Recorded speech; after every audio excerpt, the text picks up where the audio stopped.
iyo kamay. Yung! Papra ko po si Batang. Okay. Tatay, lasa namang vitamins sa manok eh. Huwag ka mag-alala. Ay mga preso, kakulay na po yan. Labit may tunang na yan. Oo, ayan na. Alam sila na. Dali na! Ay, ayoko nga kabaho-baho na yan. Bakit? Ayoko hawakan kabaho-baho. Ano na? Ayan.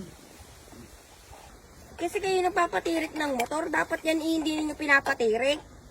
Wala, kasama yan sa buhay. Oh. Kabaho-baho, kaya nga ayaw kong hawakan. Tingnan mo, kapit niya sa iyo kamay. Yung!